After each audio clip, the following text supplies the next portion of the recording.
Morning. I have a little bit of a ring here or echo, guys. I don't know if everybody else is going to hear it.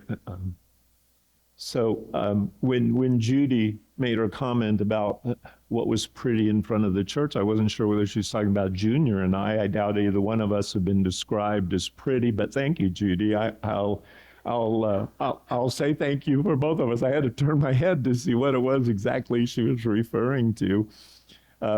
So this week, last week I said in my household, God is making all things new. Margie asked me this morning how the new stove is. Kim stayed home last week and they delivered the stove. She knows I'm going to tell this story because she said, now you have a new story to tell. So I got home and we have this beautiful new stove and oven in our kitchen. And, if you haven't replaced them, we're talking about $1,000 now for a new oven and stove of any level of quality. So I walked in and I said, "Oh, good, we got a new stove. What are we doing for lunch?" Kim looked at me and said, "Yeah, I'm hungry too. Where are you taking me?" And I said, "What is that new thing sitting in our kitchen?" It just tickled me. It was okay, right? So she said, "Well, I have to go through the instruction book first to understand how this thing works, right?" So I was on the hook for lunch last night, but I thought it was a cute story, right? So she was going to tell the story. It's kind of funny because she turned the oven on to season it, and you could smell the smell of something new. And she was downstairs in our family room, and I came down from stairs, and the kitchen was full of smoke. And I said to Kim, "Are you aware that the kitchen is full of smoke?" And she said, "Yeah, that's normal." And I said to her, "I hope so, because I don't want a new house for Christmas when this thing burns the house down." So Margie asked me how the new stove was, and I said, "Yeah, it's really nice. It fits in well with my new hot water heater." So we had a leak in our hot water heater and had to get the plumber in to replace the hot water heater this week. So it's the ongoing saga of, behold, I'll make all things new in your household. But I told Margie this morning, I said, I'm just grateful that God has so generously provided for us that this is just, we have the money to pay for it, and you just do it. The plumber said to my wife, "This hot water heater is still under warranty. Do you want to file a water claim?" Or a claim and deal with it through the warranty. And it was a different plumber that had put it in than the one that was there. She came and asked me, and I said, "No, don't do that." I said, "Just go ahead and replace it. I don't really care," because you know how that goes, right? Friday night, after all the plumbers have gone home, the thing will start gushing.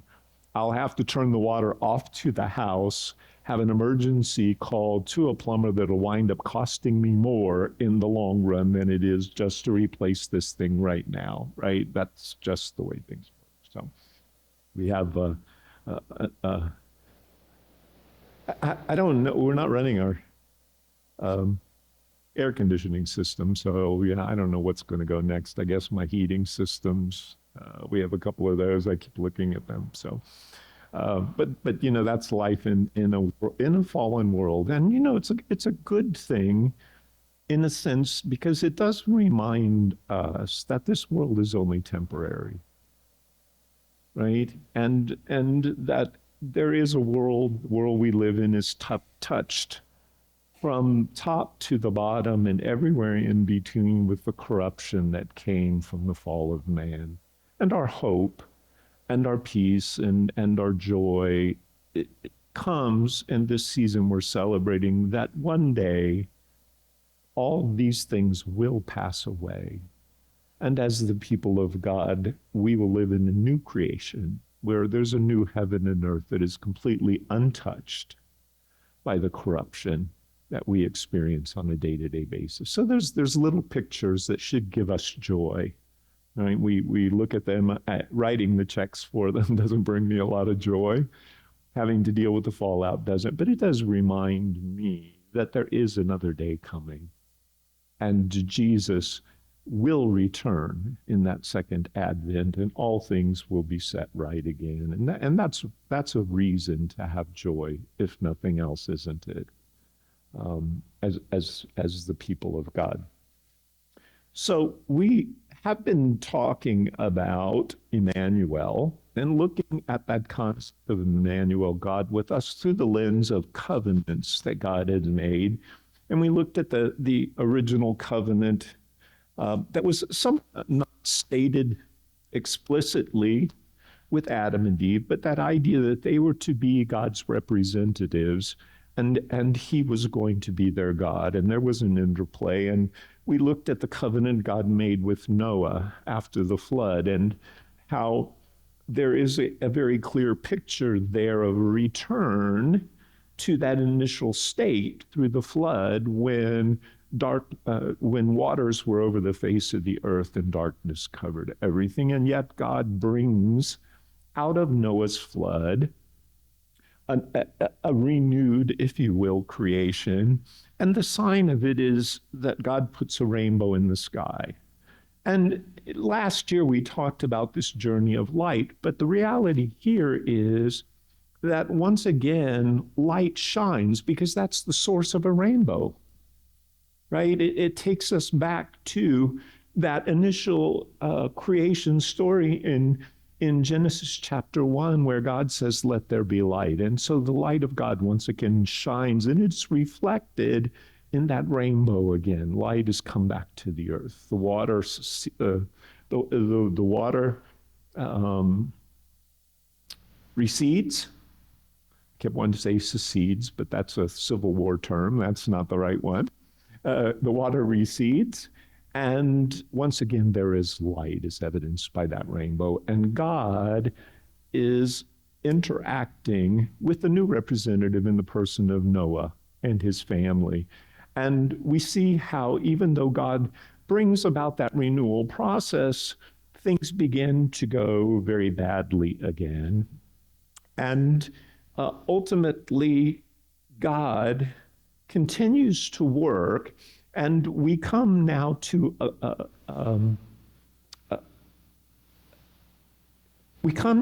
place in human history where there is a new covenant, and it's probably the one that we're most familiar with, and that is the covenant that God makes with Israel.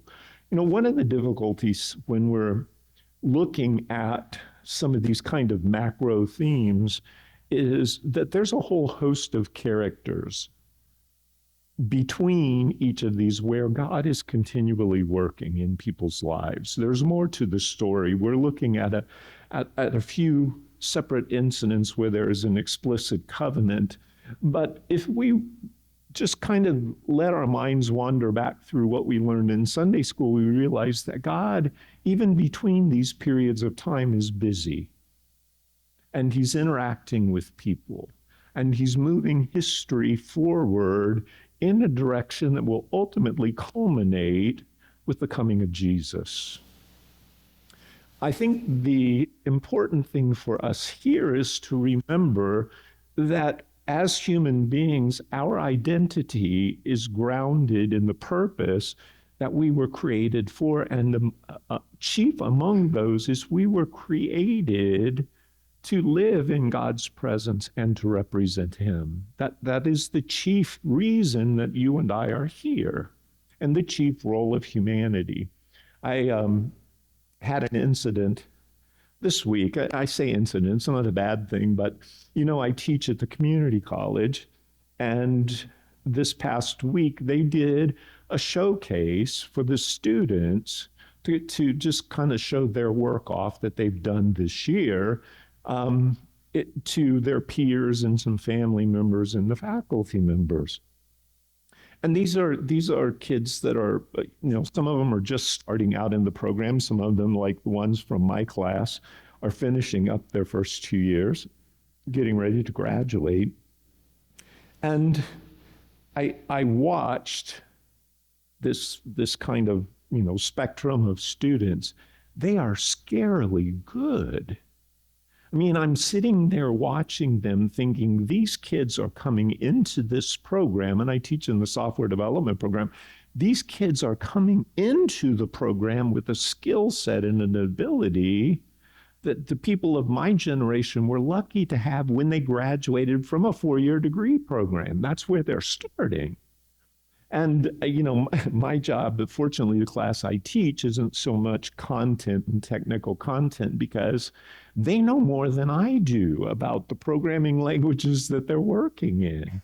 And I talked to some of the other faculty and they said the same thing. It's like these kids, I'm even having a hard time following the discussions and all of the things that they're engaged in. And I say all that just to say that it reminds us that we're living in a world that's undergoing rapid transformation. Sometimes I just don't even recognize the world as it is anymore. And I've worked in technology now for about 30 years. And the rate of transformation and the new technology that's coming out is just mind-boggling. It actually makes me tired. Right? It's just and these young people are coming in. This is the world they were born into, and they're excited and they're just really keyed in. But for us, and for me in particular, where I'm looking at where technology is going, realizing I'm at the end of my career and this is not going to be my world anymore, I need to be reminded, and I think we all do, that ultimately our identities are not found in this world. Right? We're part of the world, in the world, and yet we were created expressly for a higher purpose than simply what we do and our occupations. And in a world that is so centered on finding identity in this world, we need to be that representative that asks people to look higher and understand that our identity isn't in our abilities, our identity isn't in physical characteristics, it isn't in heritage, it isn't in all of the things that the world values. Our identity is found and rooted in God's plans and purposes that begin in Genesis. We were created to be in God's presence and to represent Him, and the fullness of meaning and purpose and joy in our lives cannot be found outside of working and living in that purpose. So it is, I think, instructive as we look at this morning's Advent theme, if you will, that of joy. The psalmist reminds us that we can only experience the fullness of joy in God's presence. That's it. The fullness of joy can only be experienced in the presence of God. And so as Christians, if we believe that we were created to walk and live in the presence of God and reflect His plans and purposes, and if we want to experience the benefits of His presence, that is joy, it means that we need to order lives around living consciously in the presence of God. How many of you know that doctrine and theology and our order of service all play a part in our development, but ultimately everything, including all of the scriptures, are designed to point us to a relationship with Him. There is no substitute for walking in the presence of God. There just isn't. These things we get sometimes sidetracked with. We need to be reminded of who we are. And this study of Emmanuel reminds us of why we are here. If we fail to prioritize that, then all of the other things that we do really in the end don't make a whole lot of difference, if you think about it. So as we look at the covenants and this push towards a restoration of essentially this Emmanuel concept. And remember, the ideal was God walked with Adam and Eve. They were naked and unashamed in the garden, and it was a place of exceeding beauty and joy. I think they had to have been shocked if the fullness of joy is experienced in the presence of God, and they had unrestricted, unfiltered access to the presence of God. You can imagine the level of joy that they experienced and what a shock it must have been to have that taken away. But we also saw how there seemed to be in the human heart and in the human spirit psyche a desire to return to God's presence. There is that sense within us that this is where we belong. This is why we are here. And so there was, even in the name of Noah, this sense of wanting to see that restoration. I think that that's perfectly understandable from a human sense, right? What is shocking about the whole Emmanuel story, though, is that God is the one that undertakes to restore to us his presence. He doesn't leave us to figure it out. And in the story we're looking at today, and in the context of the formation of Israel and of the covenant that God makes with them, Paul expressly says the law was never intended to be able to restore humanity into a relationship with God. Its sole intent was to highlight the fact that through works, by keeping the law, no flesh could be justified, that under the law, everyone was convicted of sin, but God did that so that everybody could be saved through faith in Jesus Christ. How many of you know you can't do this on your own? Aren't you glad? And this is the joy of Emmanuel, God coming to us because we can't go where he is any longer. And so we have in the reading this morning, and there's a story leading up to it, and there's some obvious connections back to the garden. If nothing else, this idea of one of the commandments is to honor the Sabbath, and the reason for that is tied right back to creation. Again, God working to restore humanity back to that place where he can be their God, they can be his people, and they can experience his presence and fulfill their purpose to be his representative to the world. What is different this time is that God does not choose a single representative.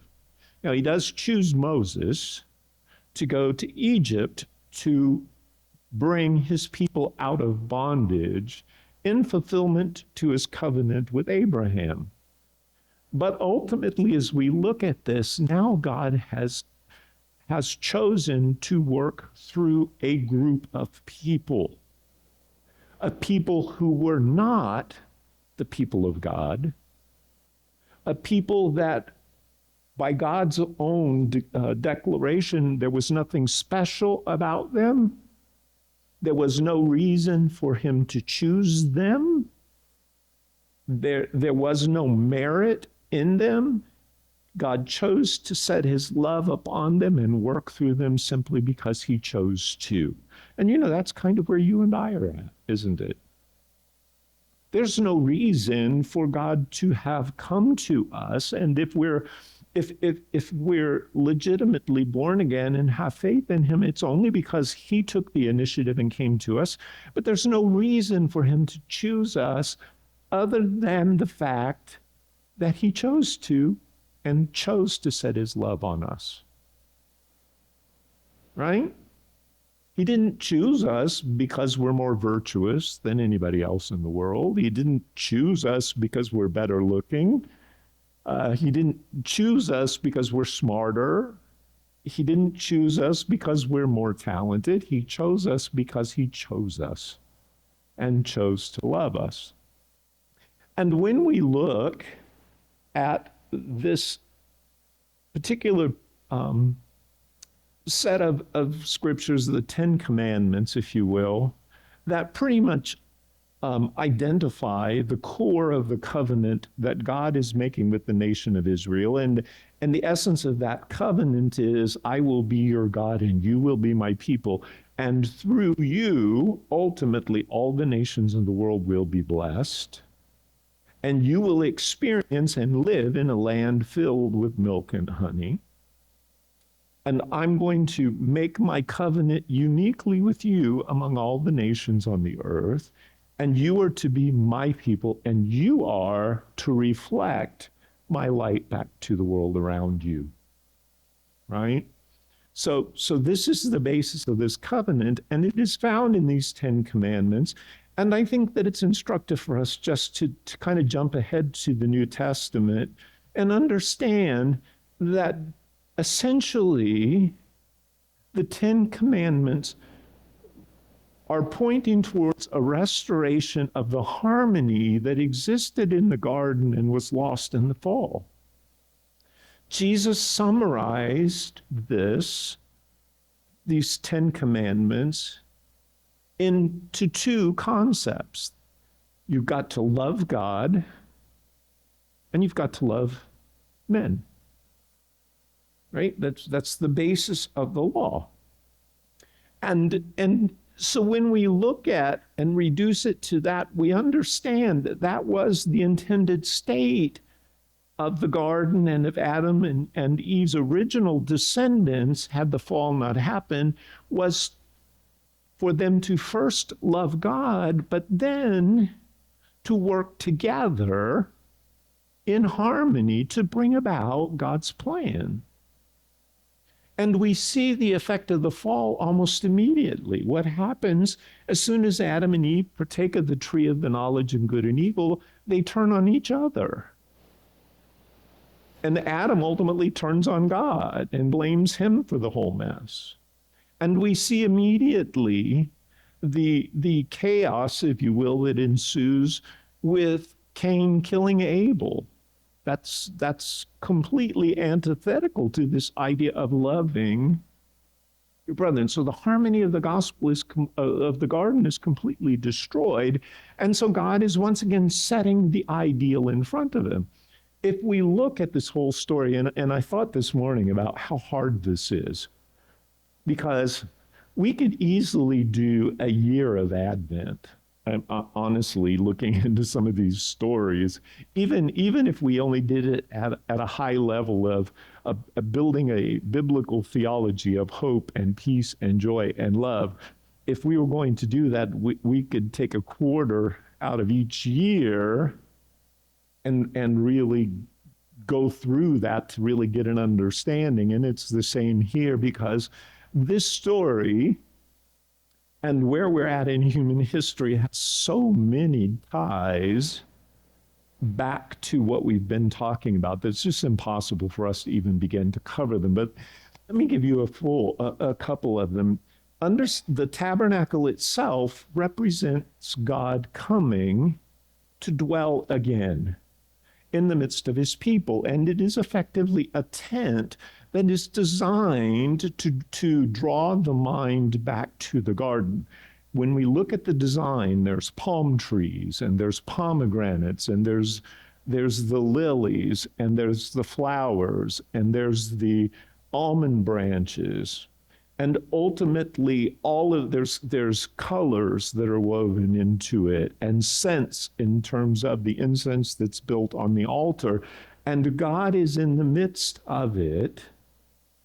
And there is this idea of, once again, God coming. This is his garden, his seat where he rules. And men are able to interact with him, but there's also the cherubim that provide the separation at the veil to remind them that even though God has come, his presence is limited to them. Something has to happen so that those cherubim are removed and access to God himself directly occurs. So we could take that one and run with it for a long time. My point is just to remind us that this whole story is structured to remind them of what they were created for, to reinforce the idea that God himself was going to have to undertake to see that restoration of a relationship, but that God himself was on the scenes. I have to laugh, because sometimes we say we covet the presence of God, but this is the perfect story where sometimes having or wanting is better than having.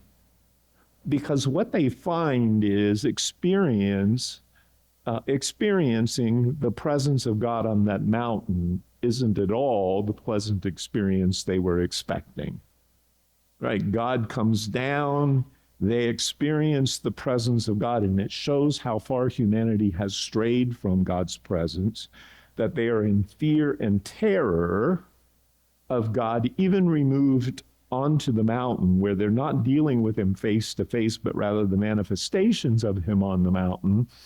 They're terrified and they run to Moses and said, "We don't want to do this anymore.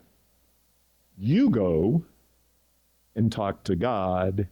We'll do whatever you come back and tell us." Right? We need a mediator between us and God that will remove that fear and the hesitancy on our part to engage with God himself. We even have, in the story leading up to this, our old friend the serpent that comes into play.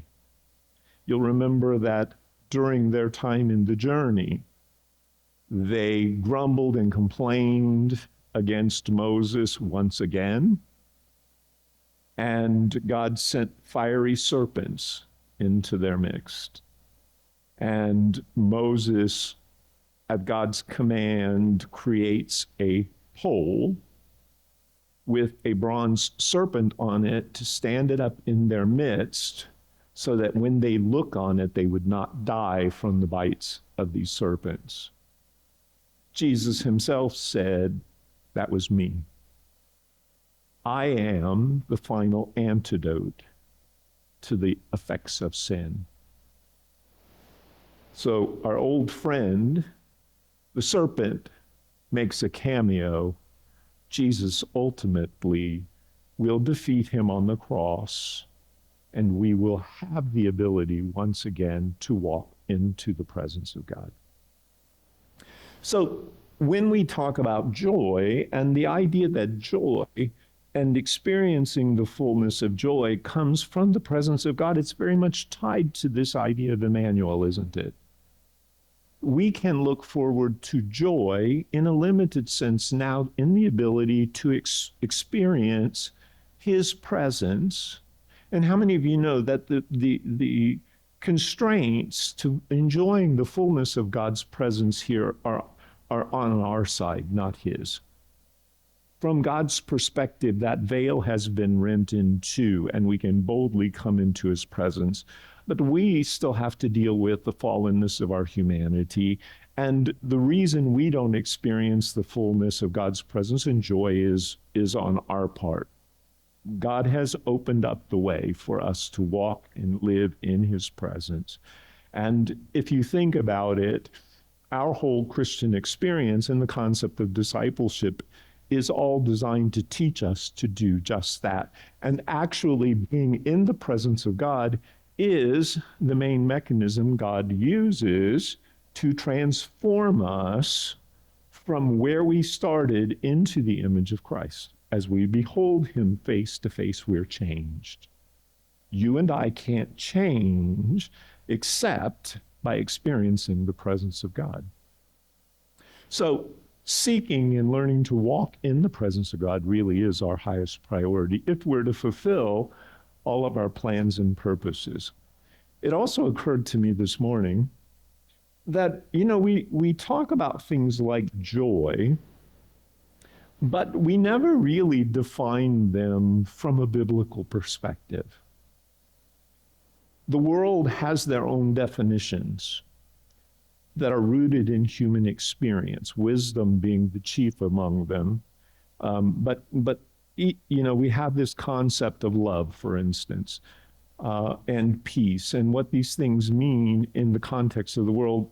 The problem is they fall well short of how God defines them. So joy is not just extreme happiness. It isn't something that occurs absent, or at least the fullness of it does not occur absent being in the presence of God, but we can experience glimmers of it. I would define joy from a biblical sense as being unrestrained delight that is not dependent on the circumstances we find ourselves in.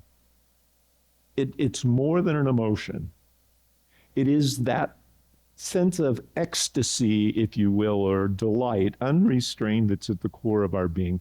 And the easiest way to understand it, I think, is to, and there's a reason why Jesus said, look at the kids. They'll teach you a lot. So I was flipping through YouTube the other day, and I came across a series of videos somebody had made about babies. And it was all about like babies interacting with puppies or babies interacting with their dads. And you know how babies sometimes will focus in on something and they're just absolutely enthralled and laughing. You just these little babies, a puppy jumps or barks at them, and it's just sheer delight. And you see it on the baby's face, and they're just howling in delight at it and laughing. And so you watch them and you can't help but laugh along. It is just what I'm saying. It's just that unrestrained sense of delight at what's going on. And they're just laughing. I remember when Abigail was little, Abigail was born and her grandmother already had terminal cancer when she was born. And we took her when she was just a little baby to see my mother-in-law before she ultimately passed away. And Kim's grandmother, her mother's mother, was there, and her mother's mother was well along in dementia. But she was interacting with Abigail. And Abigail was always, she was always, I don't know what happened to her. I guess I can take the blame for it because she was always a sweet little compliant child. So I guess I'm responsible for ruining that and turning it around. She was a delight. She wasn't, and she still is. I shouldn't say that. She's grown into her own right. But she was interacting with her great grandmother, and her great grandmother just looked over at her and went, boo boo. And Abigail just rolled in delight. And this went on. It was like two kids playing, really, at that point. And I'm not trying to be negative, but this is what it was like. So this went on for about a half an hour, right? And they would both just laugh and howl, and then my Kim's great grandmother would do it again. That's all it was. That whole interchange was boo boo, and Abigail just cracked laughing. So, but you guys have all seen, and I think you know what I'm talking about. It is that sheer unrestrained delight at what they're experiencing in that moment, right? It is joy. It's down to the core of their being. And they want to continue to experience it, and it goes on and on. So when we talk about experiencing God's joy and his presence and it being unrelated to whatever circumstances we're living in, doesn't that sound like something that's desirable for you and I? I found when I was watching these kids the other day do their demonstrations and their presentations, I felt old. Do you ever feel old? I felt old. Like I just couldn't keep up with them. Right? They made me tired watching them. And I just kind of sat there saying, man, am I getting old and tired. They were excited, they were exuberant, the world was bright, it was all new to them. They had boundless energy, and I'm looking at my watch. It was impressive, but I'm looking at my watch saying, how much longer is this going to go on? Right? So, but what I took away from that was an understanding that my role, and this is true of most of us, my role at this point in my life is not to do what they're doing. God placed them in the world at this time, and I remind myself of this with my children and grandchildren for this time, and His grace to live in this world is sufficient for them to thrive. I look at it and think, I can't handle much more of this, but my role has changed. And so my role is to try to help them move into and be successful in the world that is to come for them. That's also true in the church, isn't it? You and I benefit from those that went before us, who helped lay a foundation that we inherited, that helped us live in the world, experiencing the grace that God gave to us to live out our lives.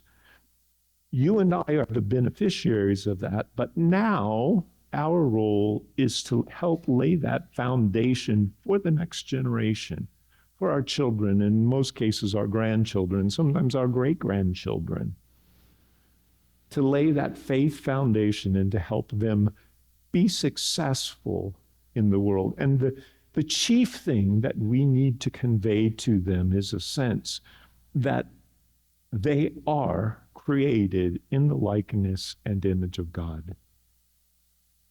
And as such, God's desire and His working in their lives is to bring them into His presence so that in His presence they can live and move and have their being and experience the fullness of joy and satisfaction and fulfillment that comes from being right in the center of God's will. You know, we want them to be successful in their careers, in their home lives, and in their marriages. But ultimately, what we want more than anything is for them to be successful in fulfilling that purpose that is eternal and that in the end really matters. How many of you know I'm not going to earn any rewards by being a good network engineer? Actually, I don't think they have networks in heaven because it wouldn't be heaven if they did. I don't think there's technology there. Scott's saying amen in the back. But I think you get my point here. So when we look at this story, what we see is God continuing to move forward to bring humanity to the place where ultimately we can be His people, He will be our God, and we can live and move and have our being in the fullness of His presence again. Ultimately, we experience that in part, but we do look forward to when our hope and our faith will be realized. And all things, including you and I, aren't you glad? You and I, all things will become new. Sometimes I get tired of myself. I don't know if anybody else ever experiences that. I get tired of just being me sometimes in the broken person that I am. I mean, I'm just going to be honest here. I get tired of being me. And you know, there really is a lot of the truth in that saying, we're our own worst enemies. We inflict more damage to ourselves than anybody could ever do. And so with joy, I look forward to that day when I am set free from me and the fallen part of who I am. But ultimately, we celebrate. And Advent should remind us of that we are on a journey. And that journey ultimately ends in the fullness of God's presence. While we are here and outside of Advent, let's labor to begin that journey and see what we can do to move it along. God wants to be with you more than you want to be with Him. He is willing to reveal himself to us, but he wants us to be willing to walk in his presence too. God doesn't force his presence on us, but he does invite us to walk and to talk with him in the midst of the world we live in. What a great blessing God has given us. And how sad it is that so often we focus on things that will pass with this world and miss the fullness of the blessing that God has for you and I. Amen? If you would, please stand with me for our closing hymn.